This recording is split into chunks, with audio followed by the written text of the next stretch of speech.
Sama kita baca ayat 12 dan 13. 1, 2, 3. Kemudian disuruhnyalah menjemput dia. Ia kemerah-merahan, matanya indah dan parasnya elok. Lalu Tuhan berfirman, bangkitlah, urapilah dia, sebab inilah dia. Samuel mengambil tabung tanduk yang berisi minyak itu dan mengurapi Daud di tengah-tengah saudara-saudaranya. Sejak hari itu dan seterusnya berkuasalah roh Tuhan atas Daud. Lalu berangkatlah Samuel menuju Rama. Amin. Saudara, kita melihat bagaimana Samuel disuruh Tuhan untuk ke Bethlehem mengurapi seseorang, ya saudara, dari anak Isai. Dan bagaimana kita melihat ketika anak Isai yang pertama ini muncul, saudara. Lalu kemudian Samuel berkata, ini orang yang akan diurapi Tuhan. Karena perawakannya, ya saudara, karena postur tubuhnya yang memang sesuai. Tetapi ternyata Tuhan bilang bukan. Anak yang kedua, anak yang ketiga, terus saudara, sampai anak ini habis, nggak ada lagi. Ternyata masih ada satu anak Isai yang ketinggalan. Saya cuma bilang begini, Daud muncul dari orang yang tidak diperhitungkan. Daud muncul dari seorang yang tidak diperhitungkan, sudah dianggap sebelah mata, dipandang sebelah mata. Bahkan sama orang tuanya sendiri, saudara. Inilah Daud, ya saudara. Jadi saya mau bilang, kalau ada orang-orang yang memandang saudara dan saya seperti itu, jangan kecil hati dan jangan jadi marah, saudara. Ya. Karena penilaian itu datangnya dari Tuhan. Ada amin, saudara. Ya. Dan kita melihat di sini, saudaraku, bagaimana kenapa Daud? Itu yang jadi pertanyaan besarnya. Kenapa Daud, saudara? Kenapa bukan yang lain? Kenapa Daud? Lalu ada orang berkata, ya Pak, enak-enaknya Tuhan aja, Pak, seneng-senengnya Tuhan aja, ya bebas-bebasnya Tuhan aja. Enggak. Salah kalau saudara berkata bebas-bebasnya Tuhan aja, terserah Tuhan aja, suka-sukanya Tuhan. Enggak, bukan, saudara. Kenapa pada akhirnya Tuhan memilih Daud? Karena ada sesuatu, karena ada penyebabnya, karena ada sesuatu yang Tuhan temukan dari diri Daud. Bukan seenak-enaknya Tuhan, bebas-bebasnya Tuhan, pengen milih ini kah, pengen milih itu kah, terserah Tuhan kah. Perhatikan baik-baik, bukan begitu caranya, bukan seperti itu modelnya, bukan seperti itu Tuhan menemukan seseorang cuma karena Tuhan lagi moodnya ke sini, moodnya ke sana, atau Tuhan moodnya yang di tengah, bukan. Tapi karena memang ada sesuatu yang Tuhan temukan dalam diri Daud. Dan ini juga saudaraku yang harusnya ada sama kita. Adakah Tuhan menemukan sesuatu dalam diri kita? Adakah Tuhan menemukan sesuatu yang luar biasa?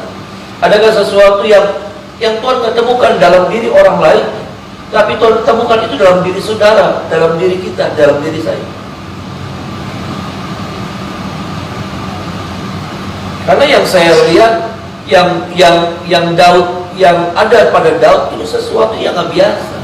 Yang pertama, saudaraku, ya kita nggak usah buka ayatnya, tetapi yang pertama yang Tuhan temukan dalam diri Daud adalah tanggung jawab. Sama-sama bilang, saya tanggung jawab, saudara.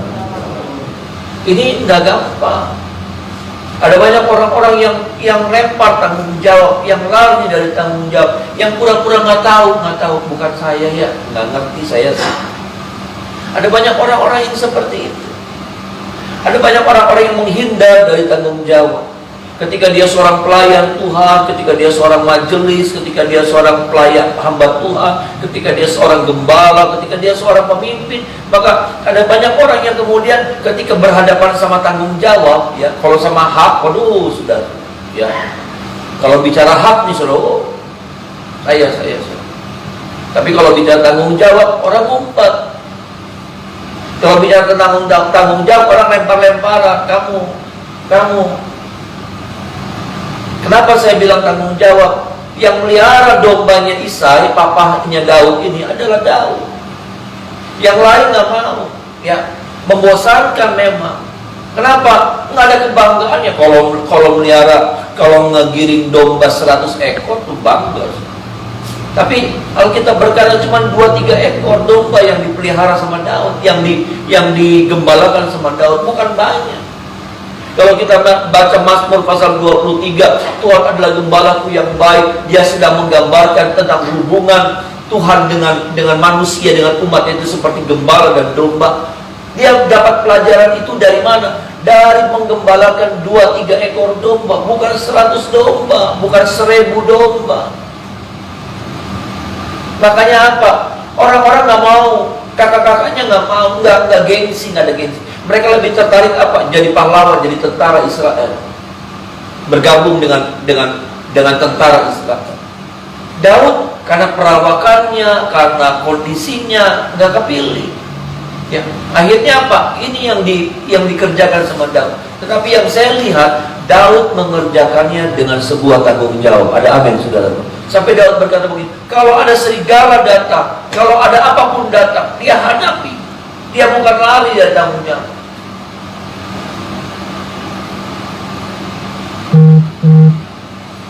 Ini dulu nih saudara, yang kita harus lihat. Adakah kita orang-orang yang seperti ini? Ataukah kita jadi orang-orang yang hari-hari ini lempar tanggung jawab? Kamu yang tanggung jawab, bukan saya.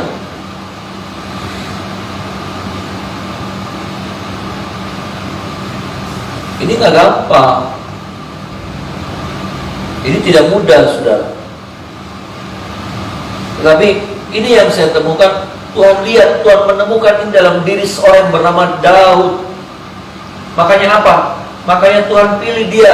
Makanya Tuhan suruh Samuel datang dari jauh, sudah dari Rama, pergi ke Bethlehem untuk hanya mengurapi seorang yang nggak terpandang, yang nggak masuk hitungan secara manusia.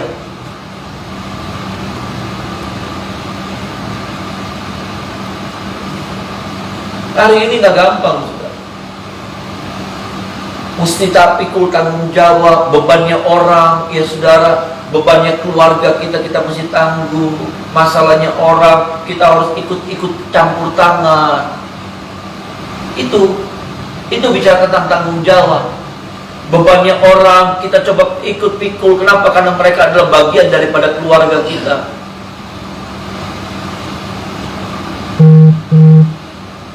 Ada orang bilang begini, urusannya Ira, ya urusannya Ira, urusannya kita, urusannya kita. Terus masing-masing bayar. Kita akan lebih mudah begitu. Urusan kamu, urusan kamu, urusan saya, urusan saya. Tapi ya nanti kalau saya punya urusan, ya tolong bantuin saya.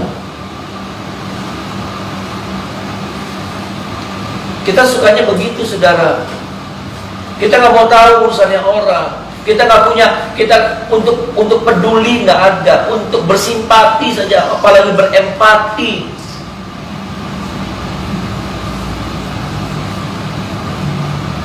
Nah, ini serius, saudara. Mari kita munculkan hati yang seperti itu. Mari kita hadirkan hati yang seperti, mari kita hidupkan hati yang seperti itu.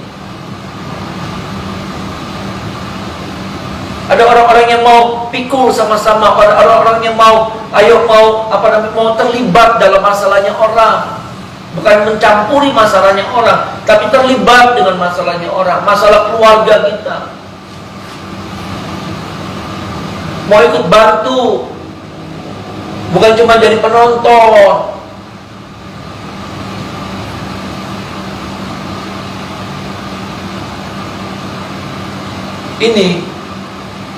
Ini yang namanya mikul tanggung jawab. Kalau mau juga, Daud bilang begini, saya nggak bisa apa-apa, saya badan kecil. Kenapa kakak-kakak saya nggak mau? Kalau sampai ada sila datangnya, aduh saya mah bukan urusan saya. So, dimakannya dimakan, daripada saya yang dimakan. Dia tahu, kalau sampai ada satu yang hilang, habis udah, keluarganya habis. Ya, kalau sampai ada satu yang hilang, sudah dari 2 ekor ini, ya habis, sudah tinggal 1. Mau dikawinin sama-sama. Kalau 3, ya ini anaknya saudara. Satu hilang, nggak bisa dijual. Dia berjuang untuk apa? Untuk keluarga. Ternyata dia punya beban untuk keluarga. Dia bertanggung jawab untuk keluarga, untuk makan. Dari susunya, dari susu dombanya, ya saudara, buat keluarga, bukan buat diri sendiri.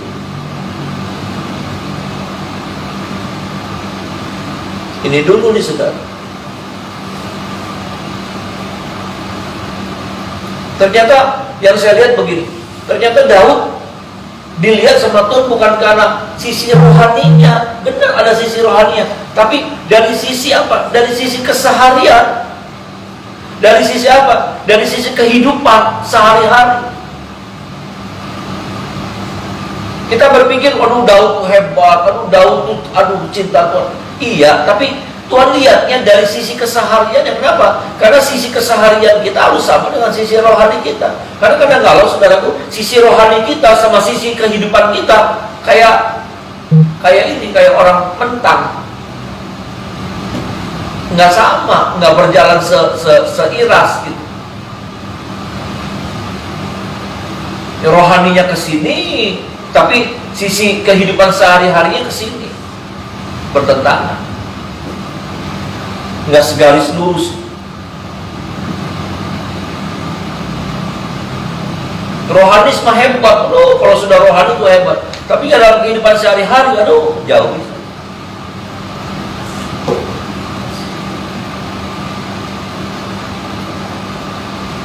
Ini firman buat kita, ada amin saudara. Ini firman buat saya juga.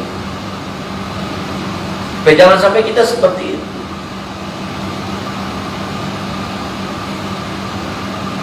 Ini Daud. Dari hal yang pertama yang kita belajar tentang apa itu tanggung jawab.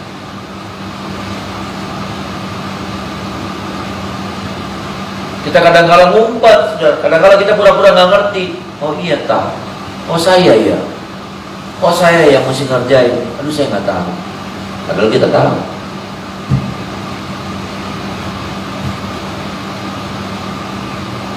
Pura-pura nggak ngerti. Orang yang bertanggung jawab itu punya inisiatif. Sama-sama bilang sama saya inisiatif, saudara. Orang yang bertanggung jawab itu punya inisiatif. Apa ya? Apa yang saya mesti buat? Apa ya? Kayaknya mesti begini. Kayaknya mesti begini. Enggak cuma sampai di sini.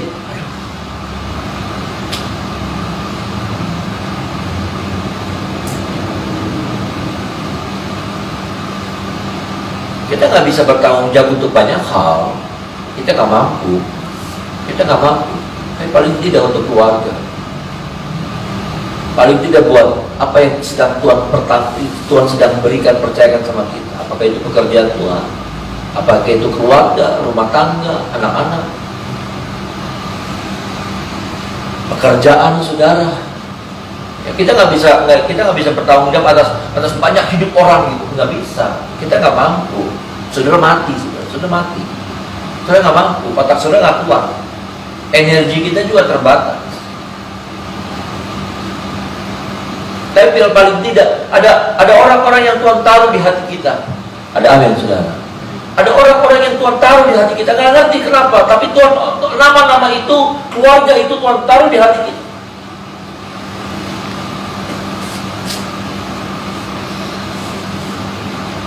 Nggak semua nama dikasih di hati kita. Enggak, Tuhan juga nggak taruh semua nama di hati. Tuhan juga nggak taruh semua keluarga di hati kita. Dari banyak keluarga kita, ada beberapa yang Tuhan taruh di hati kita.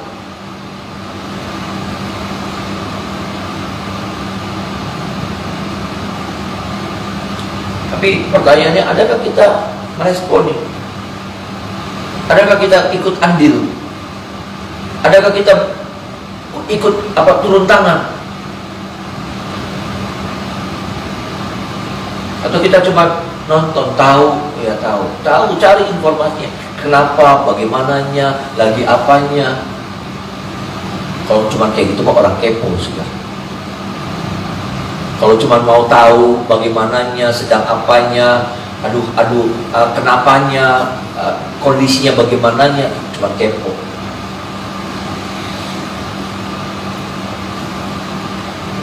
bagian yang kedua, saudara, kalau saudara melihat hal yang kedua, saudaraku, ya, hal yang kedua yang Tuhan temukan dalam diri Daud. Kenapa Daud dari orang yang tidak diperhitungkan, Daud dari orang yang nggak dianggap ini Daud.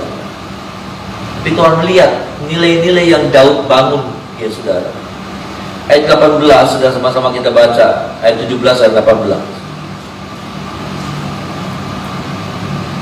Ayat 17 dan 18, sama-sama kita baca. 1, 2, 3. Berkatalah Saul kepada hamba-hambanya, carilah bagiku seorang yang dapat main kecapi dengan baik, dan bawalah dia kepadaku. 18. Lalu jawab salah seorang hamba itu, katanya, sesungguhnya aku telah melihat salah seorang anak laki-laki Isai, orang Bethlehem itu, yang pandai main kecapi. Ia seorang pahlawan yang gagah perkasa, seorang prajurit yang pandai bicara, elok perawakannya, dan Tuhan menyertai. Amin. Saudara, yang saya mau sampaikan, saudaraku, dikatakan begini. Pada waktu itu Saul lagi galau hatinya, lagi gundah gulana hatinya, dan dia suruh cari orang yang bisa main kecapi, yang pandai main kecapi. Dan dari sekian banyak orang yang pandai main kecapi, ada usulan begini, gimana kalau kita ambil Daud, dia pandai main kecapi. Dan terbukti ketika dia main kecapi, saudaraku, dikatakan pada ayat yang ke-23, Saul merasa lega dan nyaman. Waktu Daud main kecapi nih, saudara, Saul nih yang ngedenger ini, dia lagi gundah gulana, lagi kacau pikirannya, lagi dikuasai sama roh jahat ini. Apa yang terjadi? Dia jadi lega, dia jadi nyaman. Kalau menurut saudara ya, sudah saya tanya, ini permainan Daud, permainan yang bagus atau yang jelek, saudara? Permainan orang asal-asalan main kecapi, atau orang yang betul-betul serius main kecapi? Orang serius. Orang yang terlatih atau orang yang tidak terlatih, saudara? Orang yang terlatih.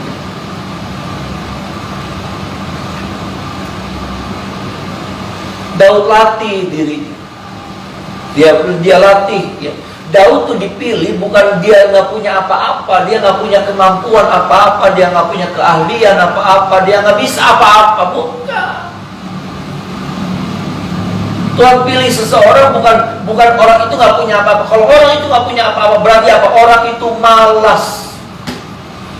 Kalau orang itu nggak bisa apa-apa, orang itu bukan berarti bodoh, tapi apa? Orang itu malas, bukan bodoh, tapi malas. Nggak mau apa-apa, nggak mau tahu apa-apa, pasif, nggak mau, ya. Orang begini, ya, mau, belum bisa. Selalu jawabannya belum bisa, bukannya nggak bisa, malas. Belajar bikin kue, belum bisa, kita belum bisa. Nggak ada orang yang nggak bisa. Masak, belajar masak, belum bisa, kita belum bisa. Jahit baik, kita jahit, belum bisa. Bisa apa turu bari nonton ikut drakor. Kita sih hobi nonton drakor. Nangis. Kan drakor gitu, menguras emosi, menguras air mata yang nggak perlu keluar. Ya. Kalau melihat saudara susah nggak nangis. Ya, tapi kalau melihat drakor langsung kayak saya menderita itu. Nyiksa diri itu, saudara. Itu nyiksa diri. Pokoknya semuanya nggak bisa. Jawabannya nggak bisa. Bukan nggak bisa, malas. Daud tuh nggak ada yang ngelatih. Daud tuh nggak bisa, nggak ada guru yang datang, orang tuanya nggak bisa membiayai. Tapi dia coba, dia bikin kayu yang sederhana, dia cari apa, saudaraku, senarnya nggak tahu dari apa, dari ini katanya bisa, dari apa, otot, ya, otot binatang itu, saudara, otot apa gitu bisa jadi senar. Zaman itu kan belum ada kawat, ya. Dia cari, dia ngulik. Artinya begini, saudara, Daud nggak izinkan waktunya berjalan berlalu dengan sia-sia. Daud nggak membiarkan waktunya berjalan dengan sia-sia, kosong, gitu, nggak ada arti. Dia latih dirinya. Apalagi saudara, itu saudara yang dimana dia lempar apa namanya, ya, kena di kepalanya Goliat, ya. Dia latih, itu tuh bukan oh iya nggak bisa, pokoknya coba-coba baik, nanti Tuhan, kuasa Tuhan yang akan membimbing saya supaya batunya kena. Enggak, betul seperti itu. Tetapi dia juga sudah belajar, waktu dia sendirian, waktu dia nungguin domba lagi pada tidur, dia sendirian, dia coba buat apa namanya kayak gitu ya saudaraku, buat ngelempar pakai batu. Dia coba, nggak kena, ratusan kali nggak kena, akhirnya mulai kena, jarak dekat itu kena, mulai dia jarak jauh kena, tambah jauh, dia latih terus, sampai apa? Sampai mahir, sampai tangannya nggak meleset, sampai apa? Sampai waktu dia nggak ngelihat juga, tak kena. Itu loh saudara.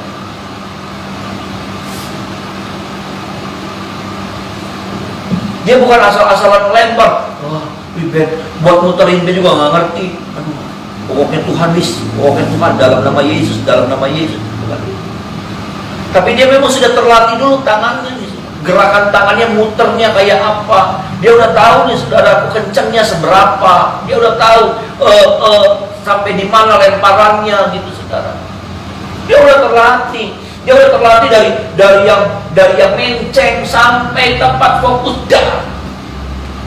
Kalau dia melempar batu gitu, sudah melempar sesuatu ya, sudah kayu diberdiriin, dia lempar, tak kena.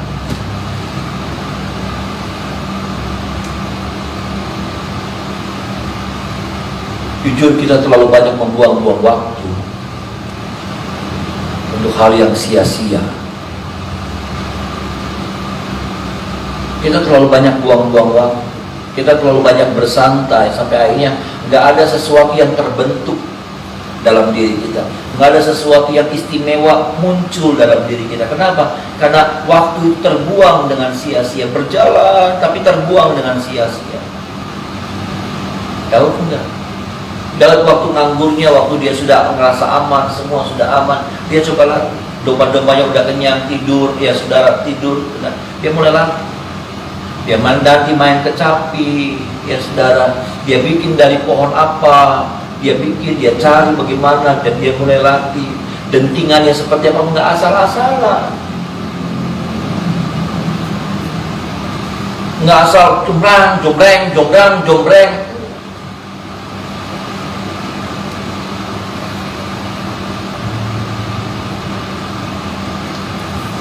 Sekali lagi saudara, ada terlalu banyak kita bilang begini, bukan karena nggak bisa, tapi kita malas. Akhirnya apa? Kemampuan kita cuma itu baik. Iya kan? Kemampuan kita cuma itu baik. Kemampuan kita, keahlian kita nggak ada yang. Akhirnya apa? Ketika orang membutuhkan sesuatu, pilihannya nggak jatuhnya sama kita. Kalau saya mau tanya nih saudara, kalau Daud nggak bisa main kecapi, nggak bisa apa-apa, bisa nggak dia masuk ke istana? Bisa nggak dia dipromosikan? Ini kan bicara tentang promosi nih saudara, ya. Orang Tuhan lewat seseorang mempromosikan dia. Oh iya, saya tahu raja, ada orang yang pintar, saya pernah dengar mainnya bagus. Itu kan orang pernah dengar permainannya Daud, ya. Waktu dia lagi duduk, Daud lagi iseng-iseng, nggak kenal, tapi kok ini orang mainnya bagus banget. Ini kok orang mainnya dentingannya tuh halus. Makanya dia berani promosin. Orang promosin ke raja di saudara. Iya kan? Orang mempromosikan ke raja. Kalau sampai salah dia malu dan dia mempertaruhkan reputasinya. Kayak saudara nih mau masukin orang, ya. Saudara sudah kerja di perusahaan bagus, di bank atau di mana. Kemudian ada nih orang saya. Kalau saudara nggak percaya banget, mau saudara merekomendasikan?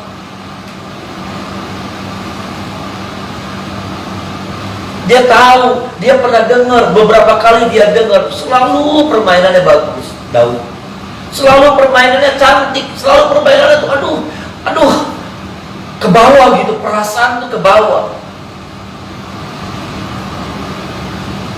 Makanya dia berani bilang sama Saul, ada orang hebat raja, ada orang hebat yang kalau dia main, aduh saya tuh tersentuh banget. Bang, dan benar. Setiap kali Daud main, saudaraku, di hadapan Raja Saul, Saul lega hatinya. Hatinya jadi tenang. Itu kan artinya terlatih dia.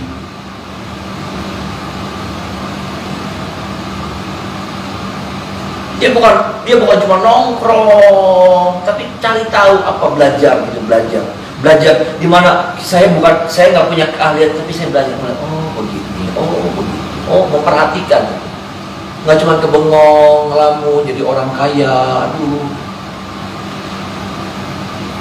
kayak dulu saya punya pengerja, saudara, cuman bisanya gambar rumah, nanti ada kolam renangnya, rumah 3 lantai, 4 lantai, ngebayang, menghayal. Jadi edan, benar edan. Ya, ngebayang, menghayal, gambar bagus-bagus, nanti ada mobilnya di pekarangan, garasinya mau berapa. Cuman bisanya ngehayal jadi orang kaya, bisa beli ini, bisa beli itu, enak. Mimpi sih boleh, tapi jangan lama-lama, saudara. Bangkit,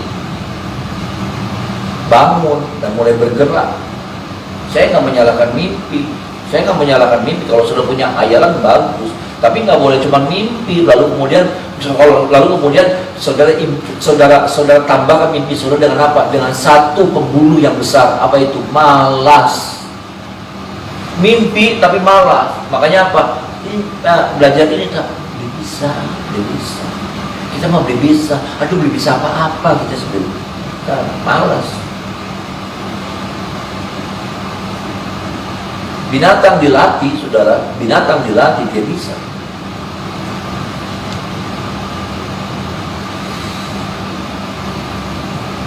Tolong kita ya, saudara. Ya. Enggak, ini firman buat kita semua gitu. Hal yang Tuhan hari-hari ke depan itu, saudara, saya percaya masih ada sesuatu yang hebat yang Tuhan sediakan buat saya dan saudara. Ada amin, saudara. Ada sesuatu yang indah, yang manis, hari-hari yang manis yang kita bisa kecap, yang kita bisa rasa. Bukan kita lihat, tapi kita kecap. Artinya apa? Kita nikmati. Kalau kita lihat, itu artinya orang yang menikmatinya. Kita cuma nonton. Tapi firman Tuhan katakan, kecap dan lihatlah betapa baiknya Tuhan. Ada amin, saudara. Kecap dan lihatlah, artinya kita melihat dan menikmati berkat itu. Bukan cuma hebat ya orangku ya, hebat ya, aduh, hebat ya, pengen sih lah, pengen saya kayak gitu, mau nonton nggak enak. Tapi firman Tuhan katakan, kecap dan lihatlah betapa baiknya Tuhan. Tuhan mau kita bisa melihat dan mengecap kebaikan Tuhan. Ada amin, saudara. Kita bisa menikmati kebaikan Tuhan. Hal yang kita harus buat seperti Daud, bertanggung jawab hidup. Karena orang yang bertanggung jawab ini Tuhan akan percayakan banyak hal. Karena orang yang bertanggung jawab nggak pernah menyia-nyiakan sesuatu yang ada di tangannya. Dia nggak pernah menyalahgunakan sesuatu yang ditaruh, diberikan ke dalam tangannya. Nggak pernah. Dia juga nggak pernah merusakkan sesuatu yang ada pada tangan. Dan ini yang kedua, tidak menyia-nyiakan waktu, memanfaatkan waktu sedemikian rupa, sehingga apa? Membentuk dirinya Daud ini menjadi seorang yang mahir, advance di dalam melakukan segala sesuatu. Bukan asal-asalan melakukan segala sesuatu, bukan asal bisa. Coba kalau sampai dia asal bisa, nggak mungkin dia dipromosikan jadi pemain kecapi di kerajaan. Nggak mungkin. Itu pemain kecapi di kerajaan seperti pemain di istana tuh, istana kepresidenan tuh, saudara. Orang yang main piano di istana kepresidenan, masa sih orang-orang yang belajarnya nih yang salah-salah notnya? Iya tak? Orang-orang yang salah notnya, yang belajar, yang itu, terus diundang ke istana raja gitu. Kalau dia cuma asal-asalan, dia asal bisa lempar, saudara, lempar umpan, dia cuma asal bisa, nggak mungkin dia bisa tepat sampai di dahinya Goliat, nggak mungkin. Bagian itu tuh bagiannya dia, tapi bagian kekuatan itu sampai bisa tembus, sampai masuk ke otaknya Goliat, saudara. Itu kan tengkorak tuh tebel. Sok saudara lempar sekeras-kerasnya, Pak. Saya pernah main badminton, saudara. Saya pernah main badminton. Orang di belakang saya ngemes kepala saya. Itu pakai raket, dia lagi smash kenceng banget, wah, gitu. Dia smash kepala saya bagian belakang, nggak pecah. Benjol ya, benjol ya, sakit sih iya, tapi nggak pecah. Itu dekat loh, saudara, namanya orang smash bisa kena gitu, dekat cuma antar sini sama itu, pak. Dan smashannya dia bukan smashan kayak saya nggak bisa smash. Dia smashannya kenceng banget. Bukan kena koknya loh, saudara, kena raketnya. Kekuatan itu bagian yang Tuhan, tetapi ketepatan itu Daud lagi.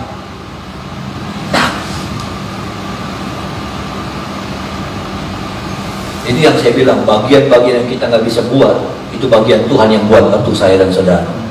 Ada amin, saudara?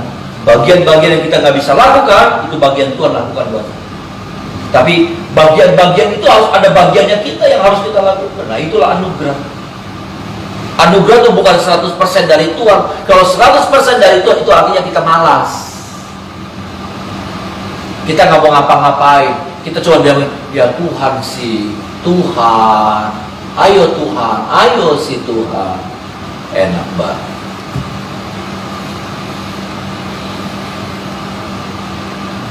Tolong kita, saudara, ya, kita dikasih pengertian seperti ini, karena saya percaya di tengah-tengah situasi yang sulit seperti ini nggak gampang. Apalagi tanggal 3 ada PPKM lagi, yang usaha dibatasi lagi, gerak kita dibatasi lagi.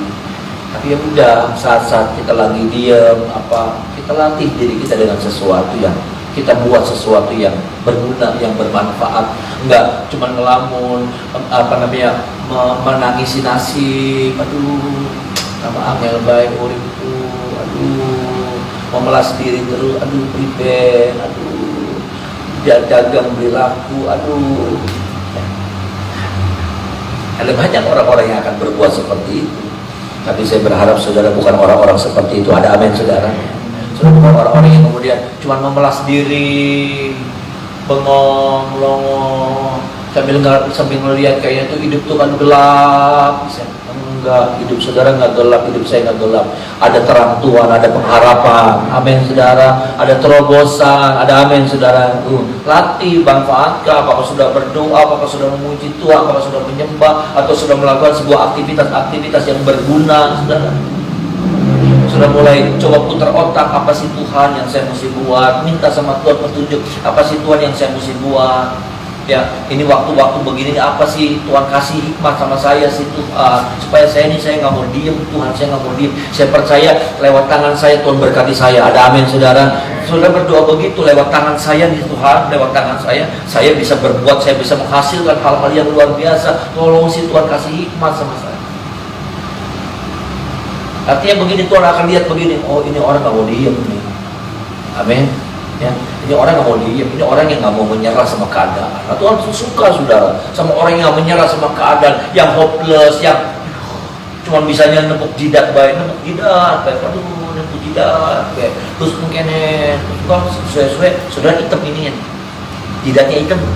Nah, oh, mujahidin, saudara, oh, batu, karena kalau nanti di tembok, yang mampu, yang oh, sesuai ireng. Lord,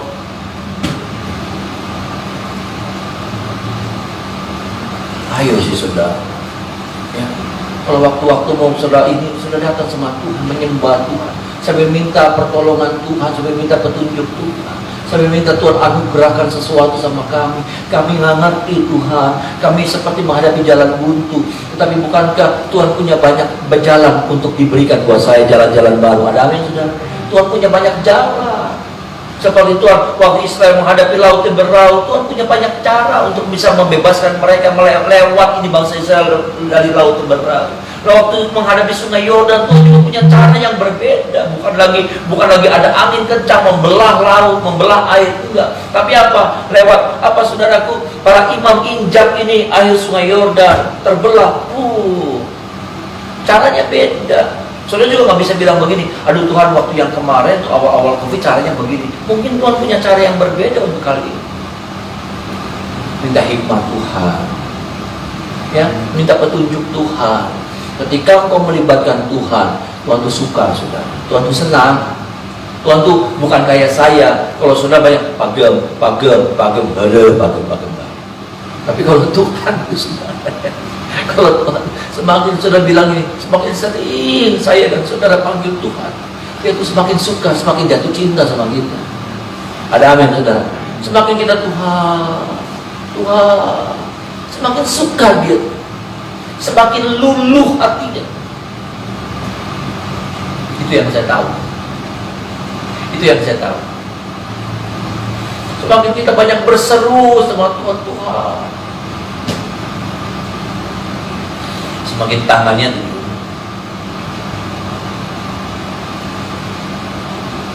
dia tuh baik, saudara. Ada amin? Dia tuh baik. Dia cuma gak suka sama orang-orang yang itu yang hidupnya lari dari tanggung jawab. Enggak mau kalau tanggung jawab, kalau melihat tanggung jawab kayak kotoran. Ada orang-orang yang kayak gitu, kalau melihat tanggung jawab kotoran, ira. Tapi kalau berkat buat paling nomor satu. Ingat, saudara, berkat itu datang ketika apa? Ketika ada orang-orang yang berani ambil tanggung jawab.